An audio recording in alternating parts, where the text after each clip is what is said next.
Alright, so yesterday I didn't do anything in the Gill Lapis video other than try out some builds, just kind of get a feel for them, just based on how they look initially, and then just lament over how difficult it is to build Gill Lapis. I ended up settling on a sort of aggro build, just a generic stock red shell, which pains me because this this shell right here can go in any deck. You could play Shion and run this shell and make some changes. You can take out space-time collapses for like Hydromonicas, and then I don't know, like figure out some way that you're gonna Judgment Shion. Uh, oh no, you just got the black splash, and you run a blue splash. It'd just be red blue aggro as opposed to red black, like heavy red. This list is heavy red splashing black. It would just be heavy red splashing blue for Shion. So it pains me that like that's kind of what we have to do with Gill Lapis because Gill Lapis himself, like I said in the last video, doesn't really do anything on the front side. Uh, and then his backside is powerful by itself, but not really like with other stuff. It doesn't boost a particular strategy. I guess it does help if you're playing control, but Gill Lapis control is it's like clunky, it seems like, or at least I didn't actually try a control build. And my logic was that it's kind of like Vlad, right? So with Vlad, you have a ruler that does a lot of things, but with Vlad aggro, the idea was put on an immense amount of pressure early on, whittle down their life total, and then finish them off with Vlad's drain after they stabilize. Vlad control does the opposite thing. It wants the game to go as long as possible and then just beat them with the drain. And of course, Vlad Control has the issue of if you call the wrong stones against aggro and you're on the draw, you might just lose the game. So we don't want to have that issue. We can't really play this greedy three-color deck. Okay, it's kind of weird because you either go heavy on Regalia and Ruler's Moria and just go like a five-color deck, or you just don't do that at all and then you play like a two-color deck. So you're either like it's very polarizing the game right now. It seems like because if you actually want to play a three-color deck, you need some sort of consistency, whether it's like Liberator of Wind or I don't know, just go really heavy on the base of one color. Maybe like with or you have mana fixing like Blazer or Sylvia. But you go heavy on the base of one color and the other two are just light splashes. Um, and then just hope that you call the right stones against certain decks, or especially against aggro. You hope that if your removal is splashing in black, that you call the stones that produce black, as well as I mean, you're obviously going to hit your base color if you're three color, because you're going to run like four of two different duels, and then probably like a Moonshade and a little red pure stone or something. But since a lot of times you're going to be relying on a splash to do a lot of things, like a specific splash to like deal with aggro, then you just hope you don't call the wrong stones. Um, so here we have, basically, this is a red shell. I didn't finish the stones in my last video, but I went ahead and finished them here. It's not too difficult. We only have two stones. They're going to Judgment Gill Lapis. So, I mean, sometimes, some games we're just not going to hit them, I guess. It's so weird, because, like, it's almost like, why are we building Gill Lapis, right? Like, why are we playing with Gill Lapis? Why aren't we playing with Reflect here? And then not having to worry about these, like, awkward Moonshades. And Gill Lapis control might be a route that I attempt to take at some point. But, like I said, my initial thought on Gill Lapis control is that what if you just call the wrong stones? Like, you're not Cthugha, you don't have that inherent mana fixing to go base green. If you call the wrong stones and you're base black against red, it's actually not that good. Unless you're playing like Seer the Blue Moon, and you can set Executioner for one. Um, and this deck has the same issues of playing against other aggro decks, in that if you lose the dice roll, you're probably going to lose the game. I mean, it doesn't offer that much more against other aggro decks that compared to what they might have, such as like a Reflect giving +2, so they're just going to outtrade you. But this is what I settled on last time. We're just going to give it a try. So it's like aggro, I can justify the space-time collapse here over Stone Death, even though Stone is instant, because we're basically a tap-out style deck, so we're going to be playing our removal spell on our turn anyway. So we can go ahead and give this deck a try. Let's see if there's a game. Doesn't look like any are open. We're We're just gonna call this New Frontiers. I'm not gonna say full sideboard with testing because there's no point to. But let me think about a let's think about a Gill Lapis deck that is control based. Um, how would that work? So my initial thought, first thing is it's got to be able to be aggro on the draw. So you're thinking on the draw, what about a nut start, like an insane start? If they're like turn one Rukh Egg Thug, which is partly why I switched to Seer because you can actually beat that. You take like a couple of Cthugha hits, but you don't take Lancelot hits because you set an Executioner, you pop the Lancelot, and then you can follow up with another Executioner or like a Space Time Anomaly to kill the Cthugha, uh, or Executioner Scorn is one of the best follow ups. You can actually beat the Rukh Egg Cthugha start on the draw as Seer. You can't do that as Gill Lapis. Like I said, Gill Lapis doesn't do anything on his ruler side against a lot of matchups, especially aggro because they're probably not heavy on Regalia. So, what would it look like? How would we beat aggro? Would we have to run? We'd probably have to run Thunders. We'd have to run Rapid Decay. We had to go heavy on those just because they're like the best ways to beat aggro. And those cards are awkward later on, in a sense, because they're not proactive. They're like purely reactive, right? Like you played Thunder, maybe it killed something, or maybe it went at their face. Going at their face is pretty proactive with Thunder, but if you killed something with Thunder, you were being reactive. You're not really advancing your game plan. So if you wanted to do Gill Lapis control and bank on Gill Lapis as your win con, well, you need ways to you definitely run the Regalia that allows you to flip back over. The other concern is what happens if Gill Lapis dies. So if they're saving like their Flame Outerworld for you, then do you just like concede? Maybe you have to run Maribel's. And Maribel doesn't sound too bad because if you're gonna play against the tree deck, then you're probably gonna want Maribel's anyway. So Maribel's main wouldn't be too bad. Let's see. I almost want to like give this deck a try. So we're gonna name this Gill Lapis Aggro. We're just gonna rename this. And we'll just call this one Gill Lapis Control.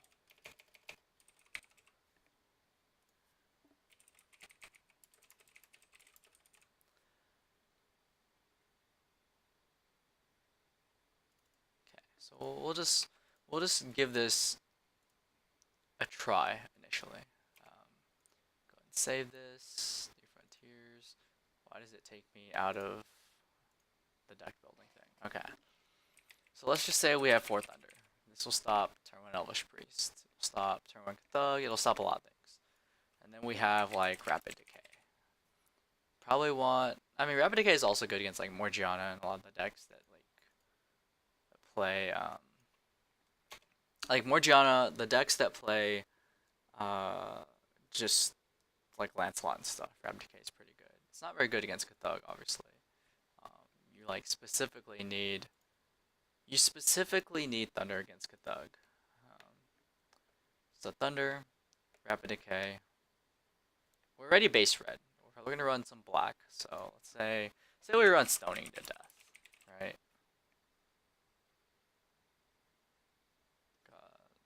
Probably like a black red control deck. Stoning to death. There's argument to running Space-Time Collapse as well. But if we're gonna build control, then isn't it better? Oh, this is Italian. Okay. Why are there so many like different? Okay, this is English, right? Yeah. I don't know why there's so many different kinds. But we're not gonna be able to run Space-Time Collapse compared to Stoning. Stoning is just better, honestly, in a control deck that's not tapping out. Or it doesn't have to tap out. If we're going to play a reactive deck, then we're probably not tapping out on our turn much anyway to represent Stoning, and then like if we absolutely have to, we can Rapid Decay on our turn. Okay, so there's that. We wanted to run what? The Globe, so Illusory demonic globe, the Earth. We'll run some of these. And I guess this is awkward because it's like, I mean, it does help us judgment, but we can't really use it to activate a resonator ability, right? Or can we? I mean, we probably want to run some number Lucifer. Yeah. And part of the reason for this is because we want to be able to beat Urthr, and we need to get life gain, or we need life gain against an opposing red deck. Okay, well, I'll finish that later. Gill Lapis aggro. But thinking about the deck, I'm still concerned because what happens if you don't draw your thunder? Like, you can mull really hard for thunders and rapid decays, and play very reactively.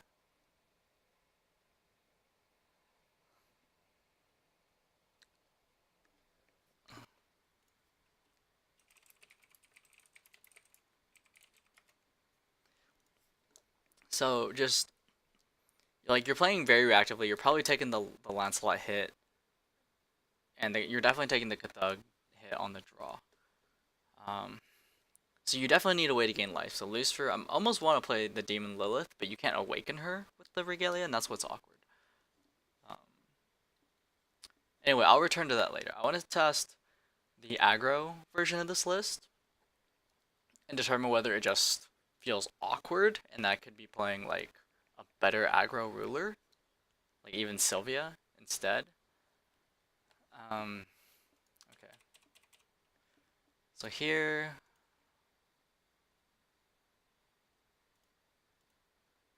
Here, let's. I mean, I don't need barrier early. Actually, don't need any of these. I want to keep the Lancelot. So this hand is pretty awful. I don't. I mean, I definitely don't pitch the Lancelot there, but. Well, okay, it's not awful. It's just that we don't do anything turn one. So we probably just end up. Yeah, we probably just end up like calling stone and pass, which isn't terrible, I guess. Maybe I mull for. Even if I mull the fifth one, I can't.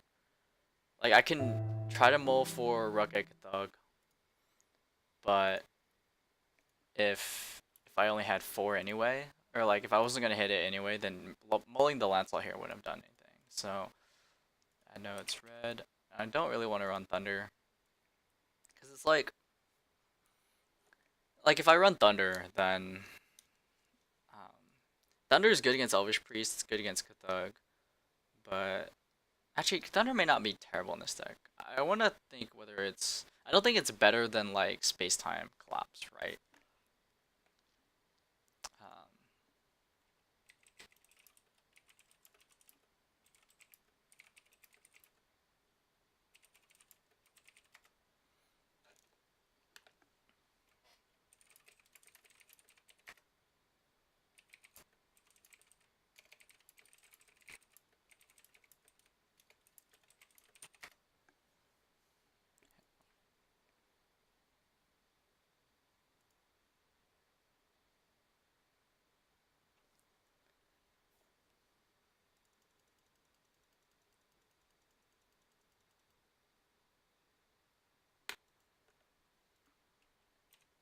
Yeah, his keep is actually like only bad against Primo. I think against anything else I would have been okay with that, to be honest.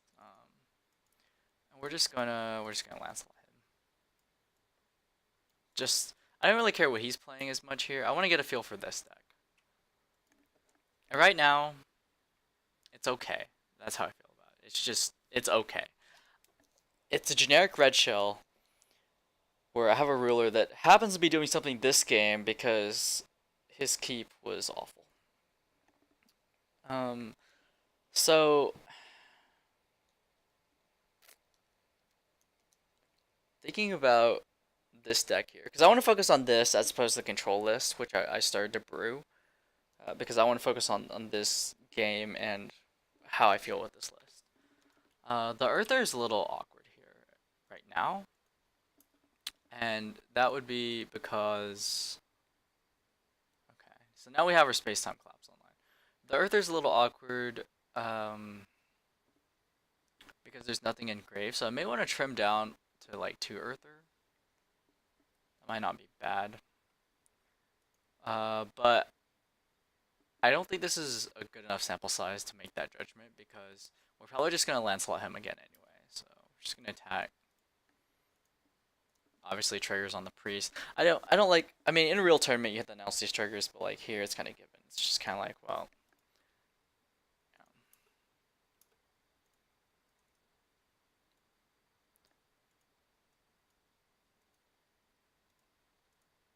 we're gonna Lancelot him again.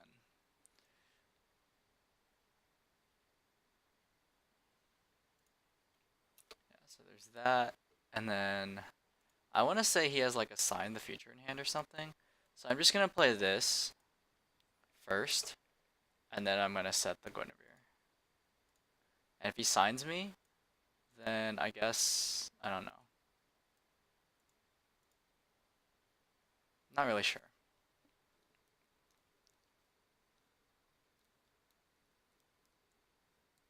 I mean, if he was to sign me, it almost doesn't matter. The only difference is that they go in the grave, as opposed to getting exiled. But yeah. So maybe it was better. I mean, I don't think he was going to sack off his Elvish Priest in some way anyway. I'm always worried because, like, the reason why I say sign there, even though he has Elvish Priest in play, is he could, oh, what is it? He could Adam Brawley. I don't know what he's playing this turn, but, okay. Well, he could Adam Brawley into something, and then while Adam Brawley's on the chase, sign me. Um, and then the only difference is that I get a draw. I replace one of them. It basically becomes a 1-for-1, right? I replace one of them with Guinevere, and then I banish the other one to Lev. That way it doesn't get removed. It goes to the graveyard, and then I can later buy it back with Pitch Black Moon. This is like such a narrow case that I'm considering it probably doesn't matter. Like if he was to just sign me, like okay, I have a Guinevere. I 1-for-1 the sign, and then I lose my Guinevere probably. The Guinevere probably gets exiled, and then it's kind of like, well, ooh, here's a Humpty Dumpty here.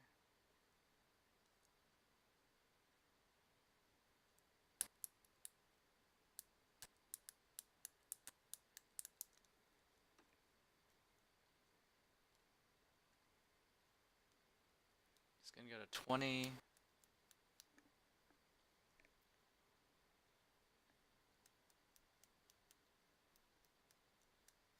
So this is the Humpty Dumpty. This is like the updated version of the what is it, Digital Underground deck.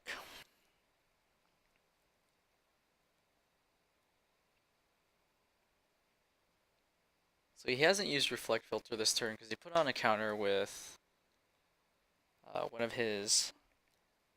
Yeah, he put on a counter with one of his orbs previously. So 4 times 7.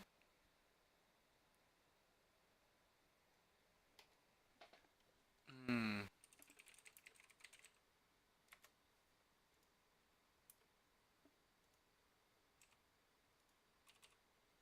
Do that. We'll probably discard like the little dread. Yeah, probably discard the little dread. Because I'm looking to just kill him, right? I can probably just kill him. That's Pitch Black Moon makes it 14. That's 16. Another tap is 18. He'd only be 2 off, right? I'd only be like 2 off. So, um, yeah, we're just gonna go to 24, I guess. So there's 2, and then 6 times 2 is 12. You not want to use another times 2. You could do it 24. Did he already use reflectability?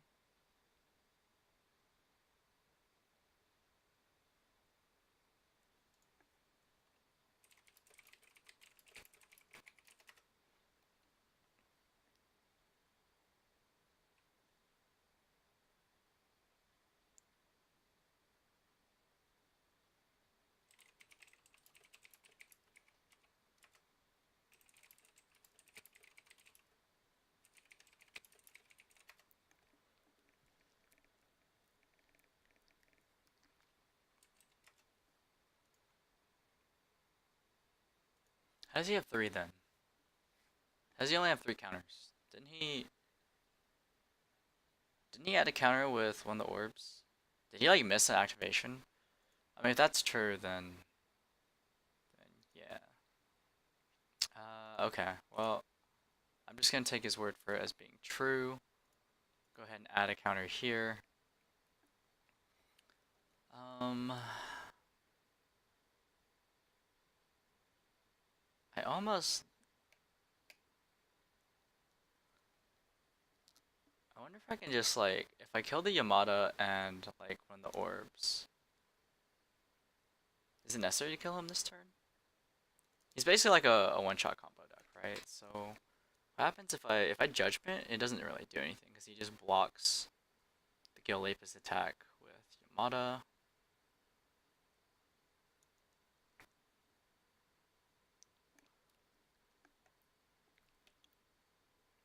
Is it better to just kill? Yeah, it might just be better to call Stone, to be honest. Call Stone and get my space-time collapse. So we'll go ahead and target Yamada and an orb, I guess.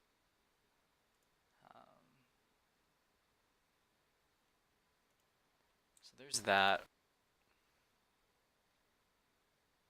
We don't have the mana to flame something, so that's kind of awkward. Yeah, we're just gonna swing. First thing is, I think the mana base feels a little clunky.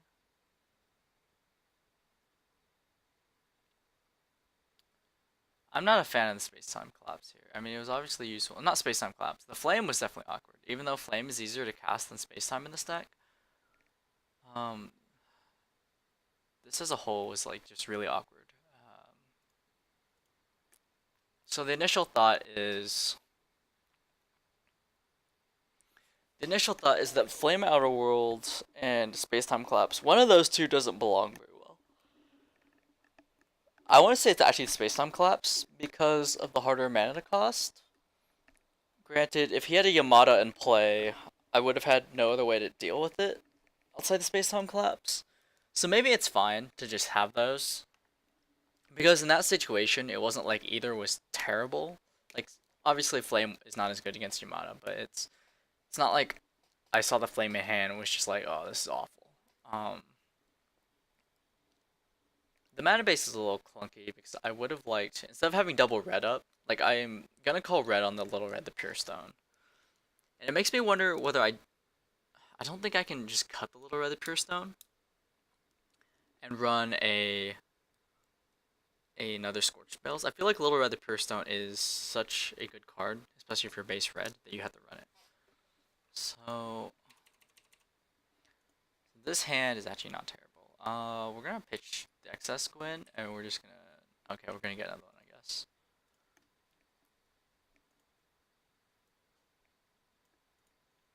So if we look at the deck.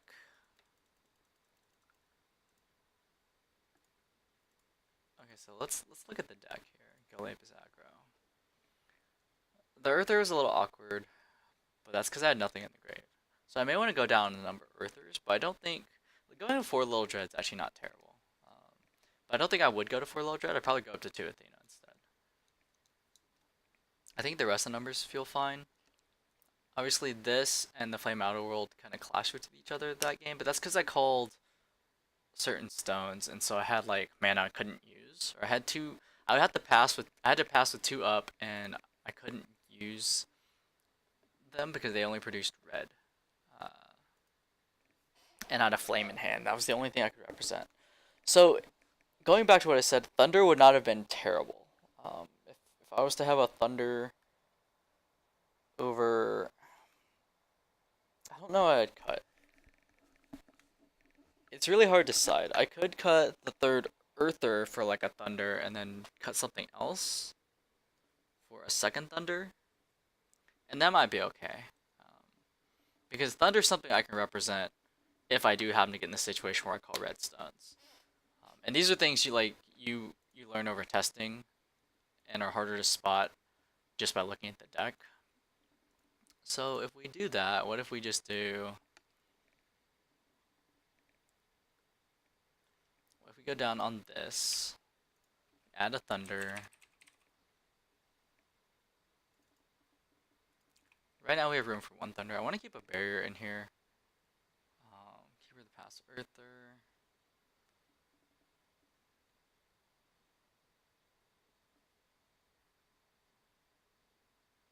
I don't know how good it is to actually get flooded on Space-Time Collapse. Is it better than flooding on Flame? Because I think Space-Time Collapse is hard to cast, so maybe we go down to 3 and then go 2 Thunder. I think that'd be my initial thought. It downs our curve, or makes our curve lower, which can be a good thing. So, yeah, there's that.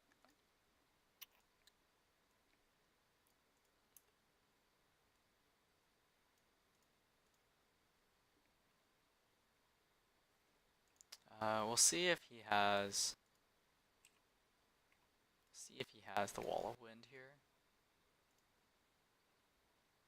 Doesn't look like he does, so...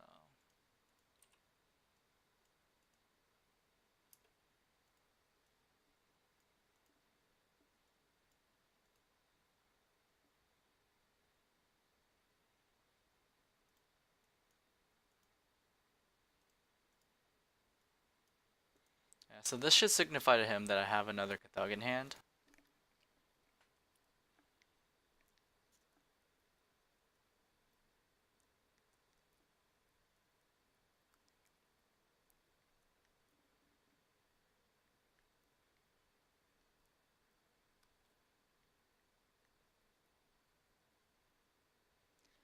But here's where I wish I had a Thunder, because him having that Elvish Priest is better than him taking 5 initially. So if I kill the Elvish Priest and then turn 2 double Cthugha for 10, that's better than him still having this Elvish Priest here, because he could just like, he could just Guiber me here. Turn 2 Guiber on the play is pretty absurd. So if that was the case, I don't know if we have a good way to beat that really. We'd probably just take a Guiber hit and then have to play Susanowo.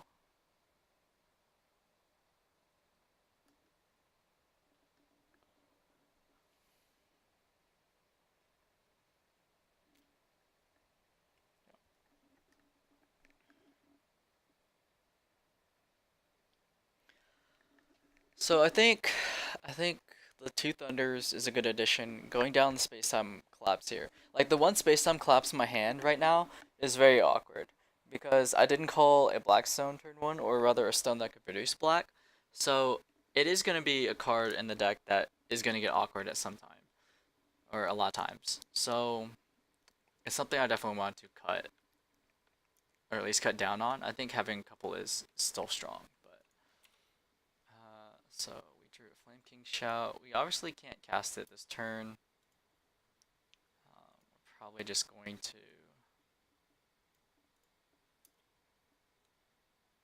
Rukh Egg and a Cthugha. Grab our 1 of Susanowo in the deck. Should be pretty good.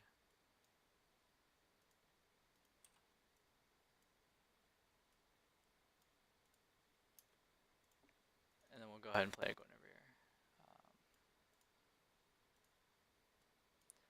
This is kind of where I wish I had a Keeper of the Past Urthr, because Keeper of the Past, that might have been what I need to grab, because if I grab Keeper of the Past, then I actually wipe his entire board. Okay, so I misplayed there. I don't grab Susanowo. I was thinking if I don't draw the Flame King Shout, Susanowo is the right grab. But because I drew the Susanowo, I grab Keeper of the Past Urthr, Flame King Shout into Keeper of the Past, exiling Flame King Shout and a Rukh Egg, and that'll kill the Guiber and the rest of his board. And that would have been a lot stronger. So I definitely... Yeah, this was a terrible decision on my part. Yeah.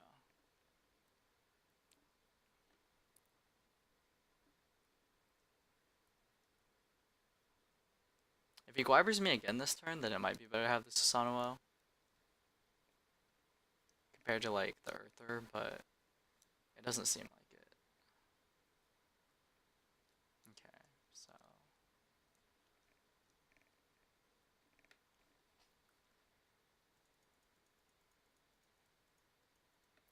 since he has the robe, he's on the play, so it's pretty backbreaking for us on the draw. Since he has the robe anyway.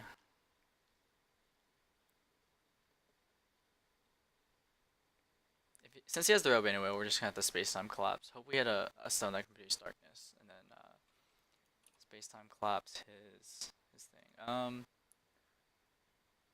actually gonna sack off. Well, I can sack off the Guinevere after I call stone and see what I hit, because then it's just a matter of whether I hit a stone that can produce black. It doesn't look like it did, so I almost want to just. I almost want to just Cthugha into his Guiber here. And that might be the play. So this seems kind of bad, but it does wipe his board though. So let's go ahead and Flame King Shout here.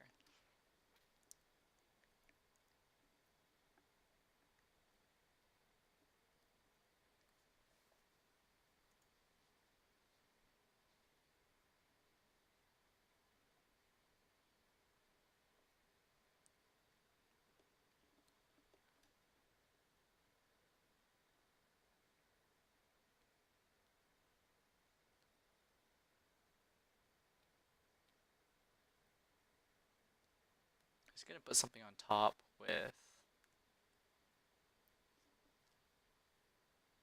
Hydromonica, I guess.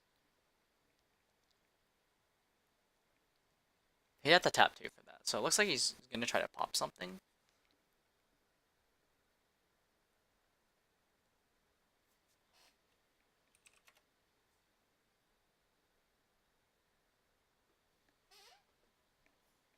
So the rest of this.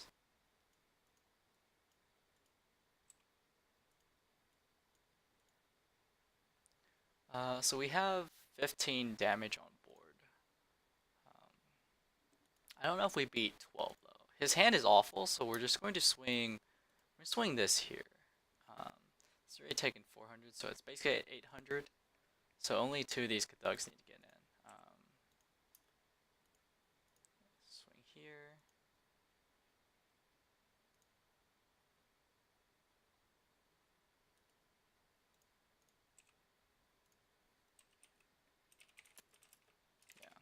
Fiber's dead, and then we'll swing this one at him. I'll probably robe this one. Yeah. Then we can pass here. And we have a Susanowo in hand. So it wouldn't matter if I grabbed the Urthr and he played the robe. If you played the robe and I had grabbed an Urthr, it would have been the same thing. I just don't put a Cthugha into play. I put Urthr into play. Difference is that Urthr wouldn't deal damage, but I still swing all my Cthugs into Guiber anyway, so.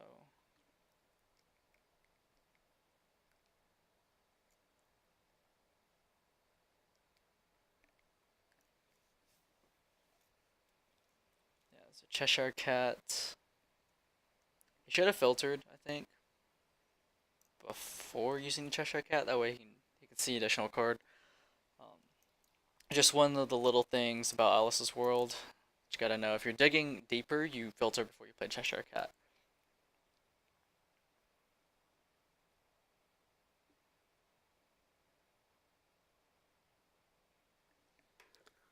So let's see here. We have a Pitch Black Moon. We can't Judgment this turn. This Guinevere? Okay, so my hand's like garbage. So I'm actually gonna pitch off the Guinevere here. And we're gonna ditch. I'm gonna ditch this one.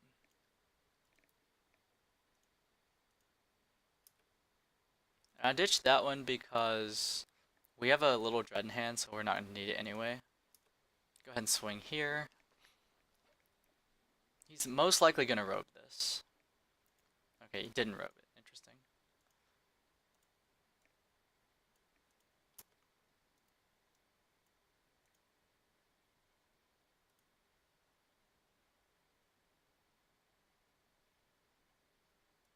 Okay, so he robed that one. He didn't block. He can't sign me, so I'm gonna go ahead and play the Guinevere this turn. And then I'm just gonna pass.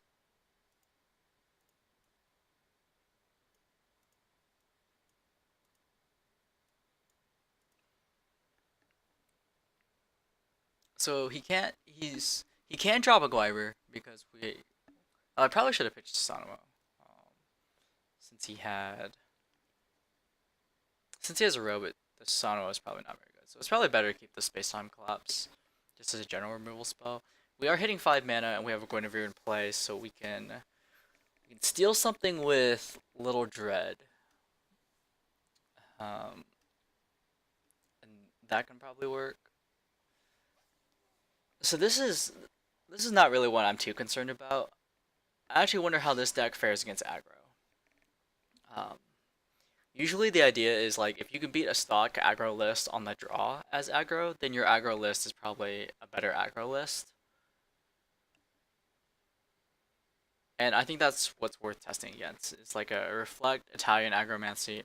That deck is hard to beat because that deck is an aggro list that is designed to beat other aggro lists.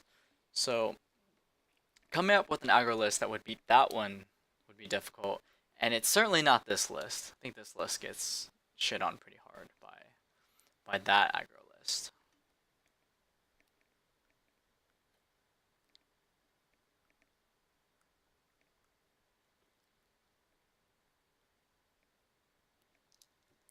Yeah, so he has that.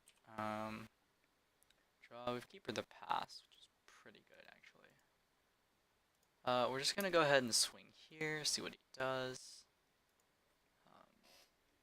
Trigger target is obviously gonna be Morgiana, but it's not gonna matter.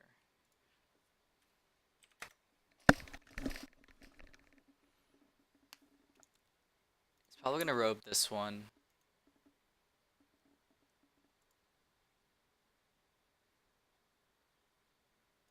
Okay, so he didn't robe that one.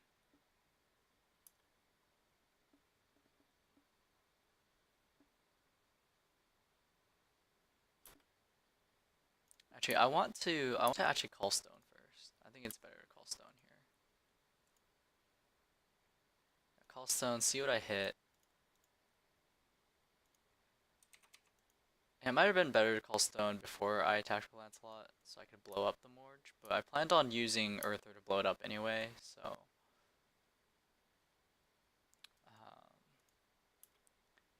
it may not be a good idea to do this, to be honest.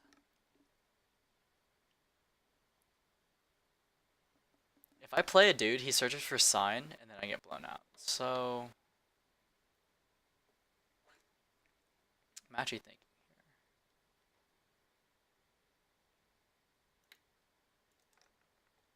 here. Like, I have Little Dread. I could steal what he plays next turn. But I don't feel like I actually need to put that much pressure on him. So I think I'm just gonna pass, to be honest.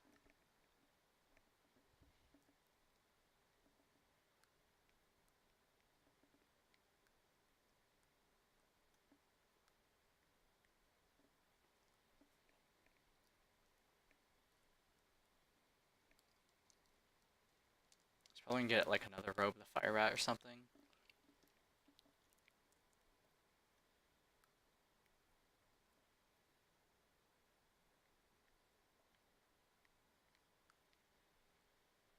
Yeah, get something else that prevents damage from going through, and then flip back over.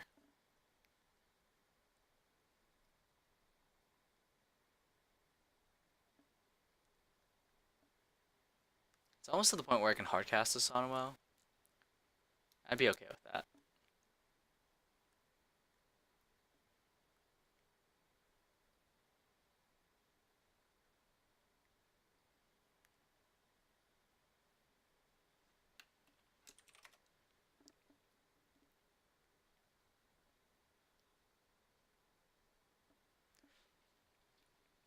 Yeah, so I'm mostly playing around sign here, because I don't want to get like 2 for 1. Granted, it'd be like a 1 for 1 with Gwyn.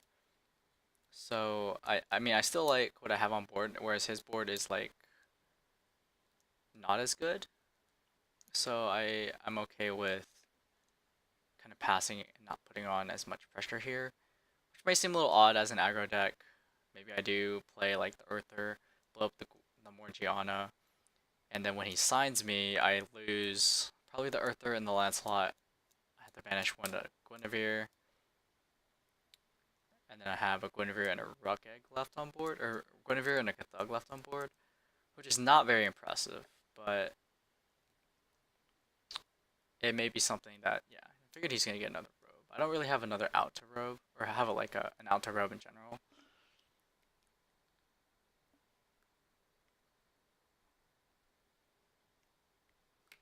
Okay, so he's just gonna pass here.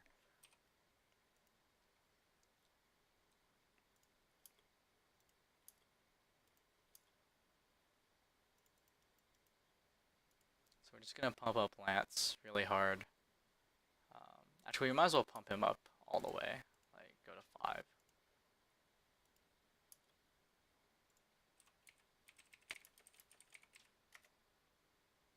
Okay, attack him with this one.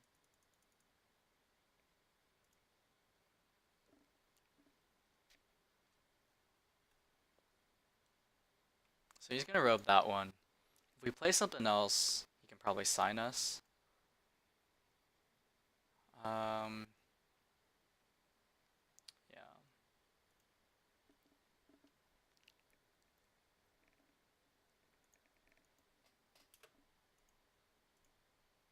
I think I go for it. If he signs our Susanowo, then if he signs Susanowo and Lancelot, we 1-for-1 him, and then we still have Little Dread. I like Little Dread a little bit better than Susanowo here, because if he does play Guinevere, we can steal it. So we would just hard cast Susanowo.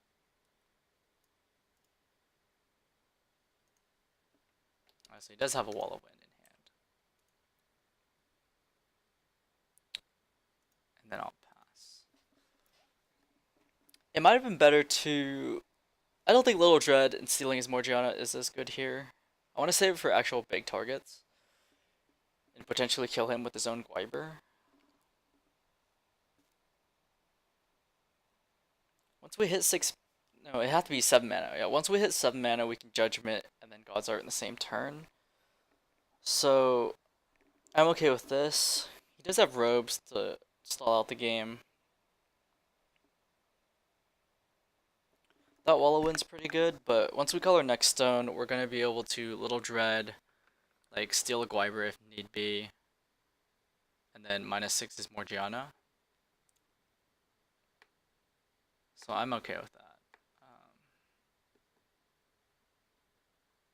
Main thing is, I don't think he can play threats against us, because we have the Little Dreads.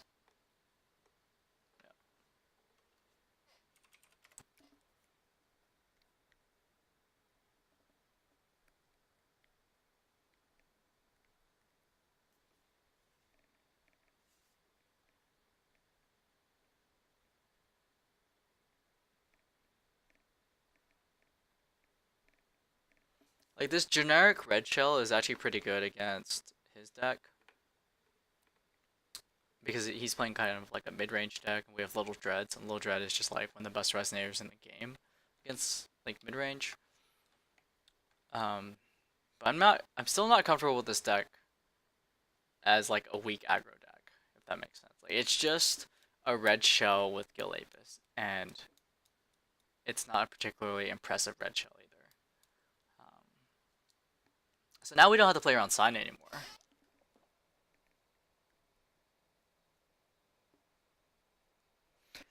And there's argument to not playing around sign in the first place because I had a Guinevere, and that might have been correct too.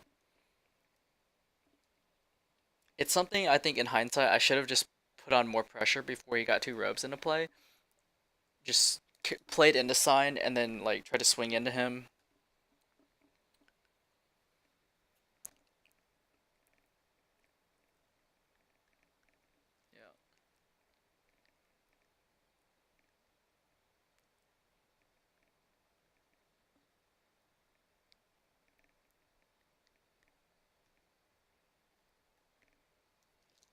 So here I can -6 the Morge, steal that Umbrali, and then swing. And then sack off that Umbrali to Guinevere. Yeah, so I was mainly just waiting for him to play threats, and then I'd steal him with Little Dread. But I think in hindsight, it'd been better to have the Urthr on board, him having no more Gianna, and then swinging in.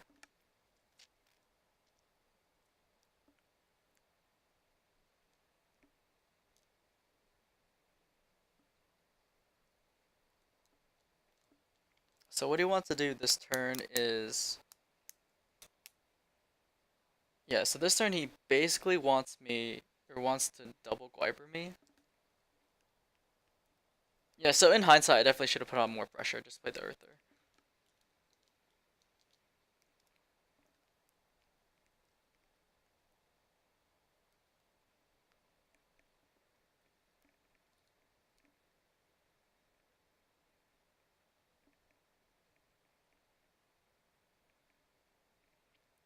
So there's two Guibers coming down, potentially a triple Guiber. Just another robe. He's got 3 robes in play. It's gonna be hard to beat through.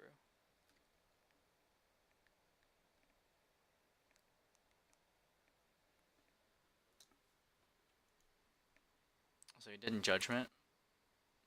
Okay, well if he did in Judgment, he's not gonna be able to save his Guiber then.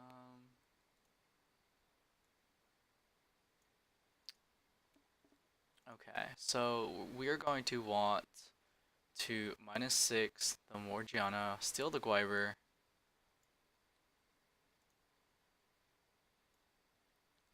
Let's see.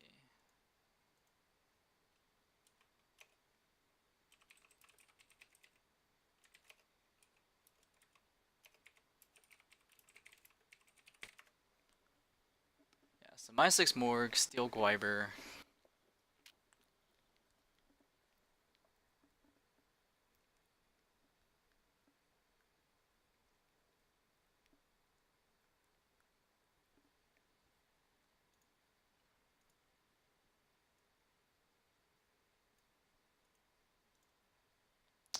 So actually, Lancelot has to swing first here. Um,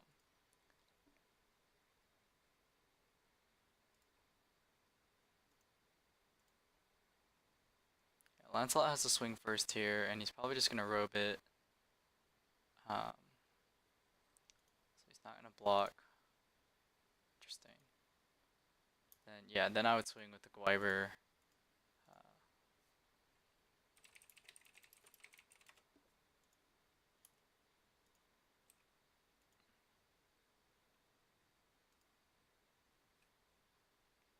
Yeah, so there's that. Space-time collapse. Okay, here it's not great.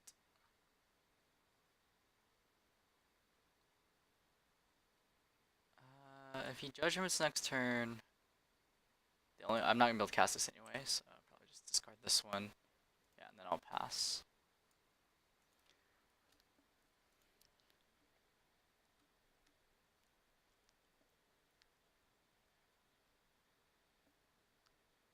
So next turn I can Judgment, and then I can God's Art. Same turn. That's a pretty good follow-up.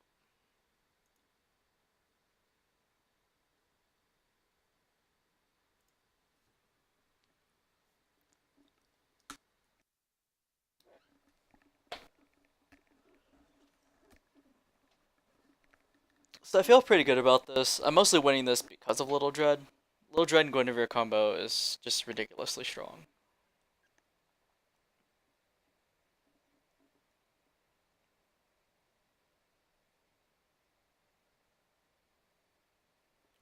I think I want to cut down more on even more of the space-time collapses, but I probably want a couple, I think.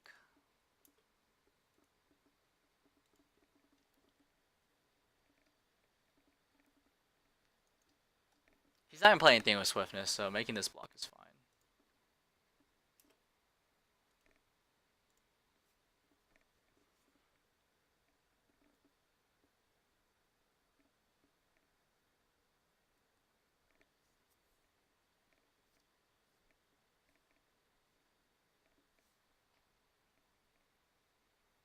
I don't know why he doesn't Judgment. Um,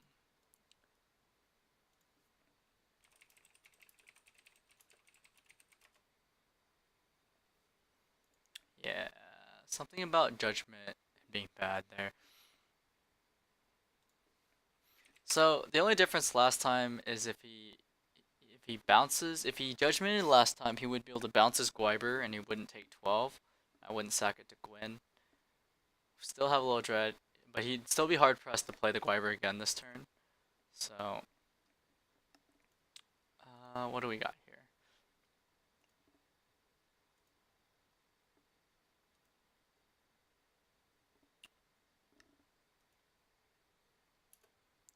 Yeah, I'm probably just gonna swing with Lance here. I'm just gonna swing with all my guys. He's probably gonna be able to trigger a sign. He can robe all 3 of my red resonators. And that's pretty strong.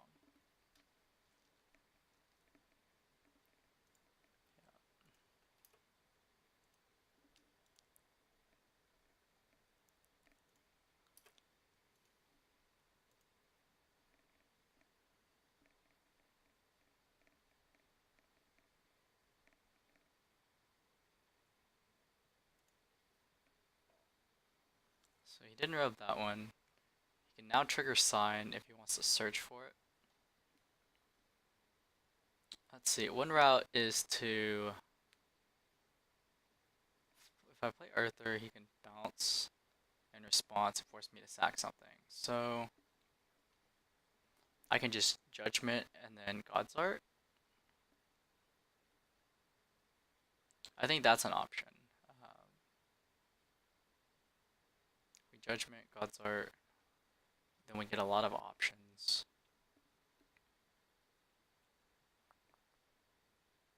We could play Lance Swing, it gets robed, play a little Dread, giving itself Swiftness, swing for 8. All these things play into Sign the Future. Whereas having a Gill Lapis seems really good here, though.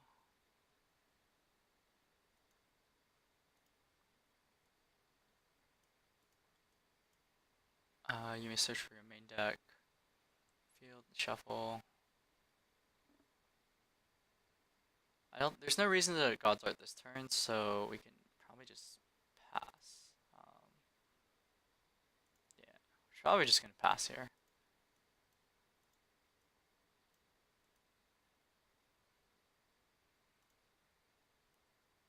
He needs a search in response.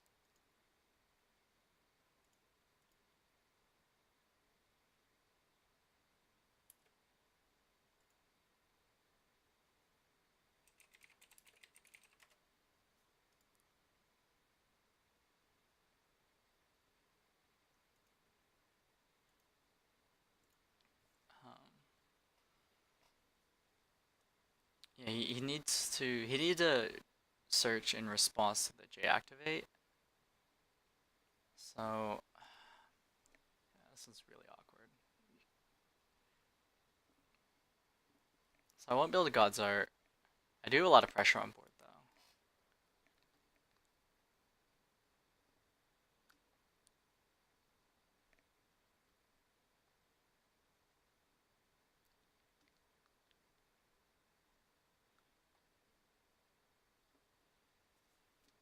So he's gonna target Dread and Lance.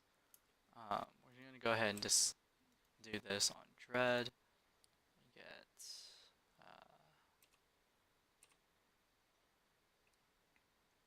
what do we want here? Probably discard the excess Gwyn. Urthr seems good. Urthr still seems fine. Pitch Black Moon, we might be able to sneak in as a hard cast. I'll probably pitch the Gwyn here. And then the Lance is gonna get exiled, of course.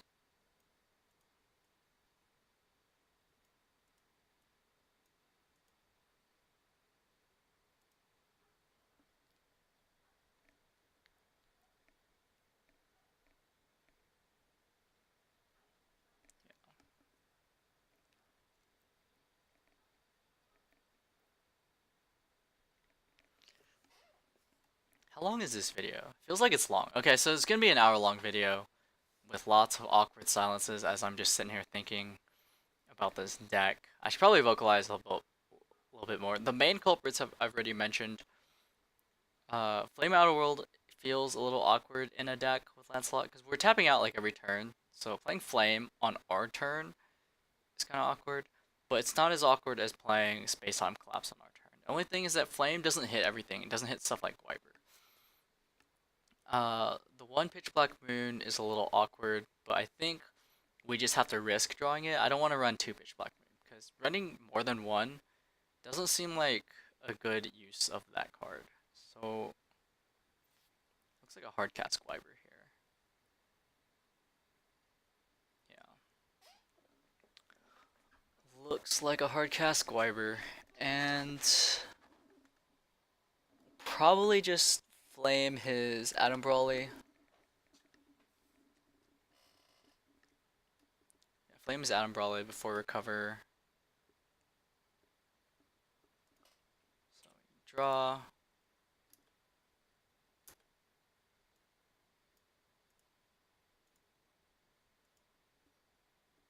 He can bounce his Guiver if he wants. So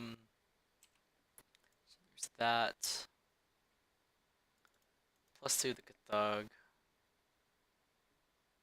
many Cthugs have I gone through? Got through 2 Cthugs, so there's 1 Cthugha left in my deck. Let's see.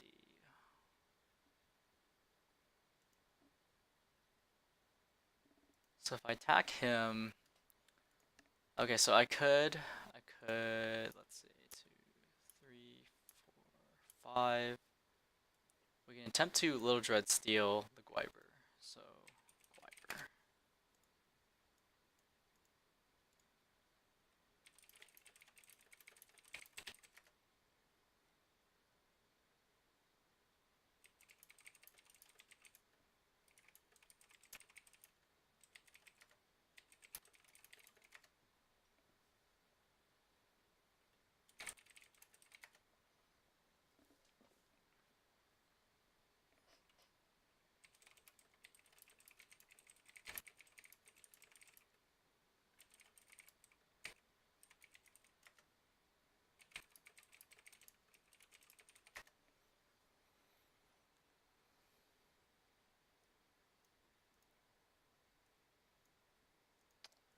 Yeah, I'm not really a fan of this because it feels like an awful aggro deck. The aggro shell is just strong in general, but this doesn't feel like I'm actually getting anything out of this. Um, I think what I'll do next time in the next video is try to build a control deck. Like, this aggro shell is really strong against a lot of things, but it doesn't feel like it belongs in Gill Lapis. Um, like it doesn't actually provide any advantage to playing this over playing Reflect. So I'll give Gill Lapis control a try in the next video. Yeah. I almost don't want to upload this video. This video is very awkward. I have like moments of silence, just a lot of me saying So I'm really sorry if you like slog through this video, because I'm trying to run through my mind. Like this whole time I'm just like running through my mind like, what is this deck missing? What does it need? And I'm trying to think like, is there a way to actually approach Gill Lapis that doesn't suck? And I'm coming up with blanks, to be honest. Because if I just run this aggro shell, which is strong in and of itself, it's not as good as running Reflect or like, I don't know, Bahamut as the ruler. Running Gill Lapis here is like running something that doesn't do anything. And so if I want to maximize Gill Lapis, then maybe I do want to go control route. And for that control route to handle aggro, I'm going to need the 4 Thunder, the 4 Rapid Decay. I can play Space Time Collapse. I'll probably need Lucifers. It's something, I mean, because Gill Lapis by himself, like, is better in a long game anyway. So in this game, I got to 7 mana and then I flipped Gill Lapis. Threatening a God's Art, but I left it up so I could, left up a Moonshade so I could cancel a Refrain ability. And I feel like Gill Lapis doesn't lend himself to aggro very well. Granted, aggro lends, so here's what happened. Aggro lends itself well to almost anything. Gill Lapis doesn't necessarily lend himself well to aggro.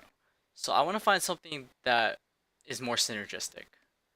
And I think as far as this video is concerned, I'm going to keep the Gill Lapis aggro deck. Alright, I'm going to save it in my untap, but I'm going to try to approach a Gill Lapis kind of control build in the next video and see how things go.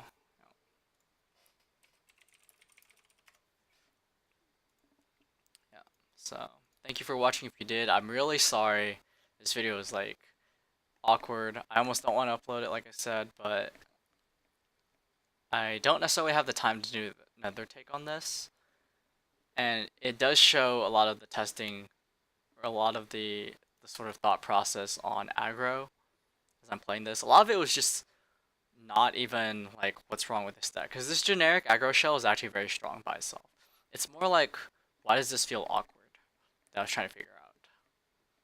And it does feel awkward. It doesn't feel like it belongs. It's like I took something good and then just like threw a shitty ruler in. Pardon my language. So yeah, we'll see you next video. We'll approach control and try to flesh that out tomorrow.